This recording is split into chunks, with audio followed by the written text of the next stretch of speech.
We're bringing supply chains back home, and we've learned a lot about supply chains. We've learned that it's nice to make things in the U.S. I've been saying that for a long time. One of the reasons I ran for office, because we started making things everywhere but here. And if one thing comes out of this, more than anything else, it's that we should make product in the United States. And these supply chains, they sound wonderful. But if one country has a problem, the whole chain is ruined. And I've been saying it for a long time. I ran partially on that. I ran on that, and I ran very strongly against China. And then we made a great trade deal where they buy $250 billion. They're supposed to. And they're paying tariffs. They paid us tens of billions of dollars. I've given $12 billion one year, $16 billion another year, and $19 billion to our farmers and ranchers who were targeted. But, I ran on China and other countries the way they were ripping us off. They were ripping off our country. And China understood that. I mean, China fully understood that. And they're big, strong, smart people. And I wasn't friendly, and it wasn't a friendly situation. And we ended up making an incredible deal with China for tens of billions of dollars of product, $40 to $50 billion to the farmers. The most they ever spent was 15 to 16. Now they're supposed to spend 40 to 50. Now, of course, the virus came along, and I'm not happy. I let them know I'm not happy. So, we had a great relationship we had a very bad relationship with China. Then we had a good relationship because we made a great deal. But we're not happy. This is not a good thing that happened. Came out of China, so we're not in a position where we're going to say much yet. But the deal itself is great. The deal it's going to put many, many people to work in our country, but all of that has to be taken into account when you look at all of the people that are dying in our country, but all over the world. All over the world, people are dying. I had a G7 call, and their economies are in tatters. They're shattered. The G7 countries, you have Japan and Germany and France, the different countries, Italy. Look at what happened to Italy. Look at what happened to these countries. Look at what happened to Spain. Look what happened to Spain, how incredible. It's just been shattered. And so many other countries are shattered. So nobody ever thought this could have happened, a thing like this. It's very, very sad. But if we've learned something, it's about supply chains. I just saw yesterday where when the auto industry gets back, they have a problem because there's a supply chain going through a different country. And this has been going on for years, for decades. I always said it was no good. Why do we make it? Why do you need a supply chain? Very simple, make your parts here. They get one part from this country, one part from that country. It's all over the place. The problem is if one country has a problem, you have no car or whatever it is you're making. So we've learned a good lesson. I think a lot of smart people knew that before.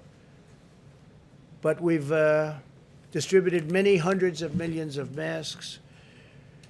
This pandemic has underscored the vital importance of reshoring our supply chains and bringing them back into the United States where they belong, where they should have never left. What happens if you're in a war and you have a supply chain where half of your supplies are given to you by other countries? Who are the people that thought of this? These are globalists. It doesn't work.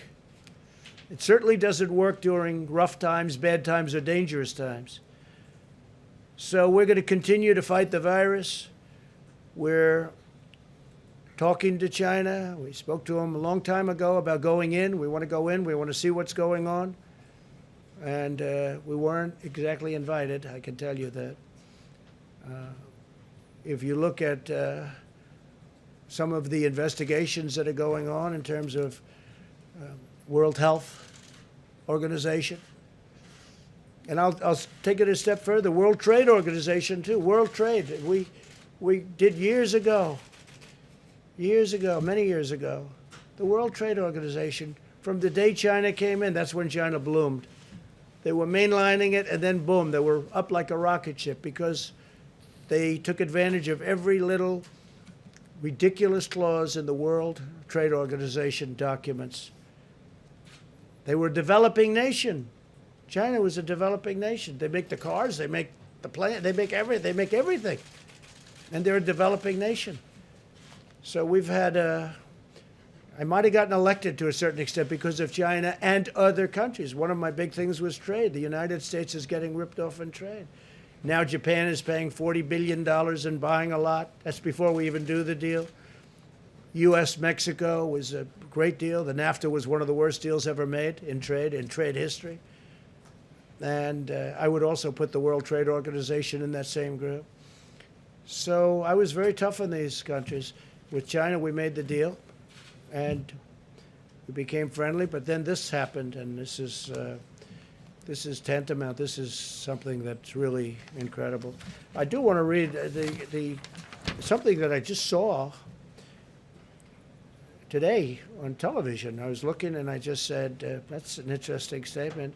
We talk about the Democrats, and it was a statement made by Bret Baier, good guy, smart. On February 19th, there was a Democratic debate in Las Vegas. That was February 19th. That's way after I closed entrance from China into our country. So Bret goes, on February 19th, there was a Democratic debate in Las Vegas. 3 words weren't said during the debate: virus, coronavirus, or COVID-19. Those 3 words never came up. That was, I just thought it was a very interesting, because, you know, you hear these people, some of the people, the Democrats said, oh, this, that. It never even was a part of their dialogue. Now they bring it up because you see what happened, so now, but they didn't bring it up. But I brought it up. I brought it up a long time before I made the trade deal, and I was not easy to deal with. I was not easy to deal with. They understand that. We still have 25% on $250 billion that they have to pay us. And it's a lot of money. We've taken in a lot of money, and we've had a lot of beneficiaries, including our farmers and ranchers.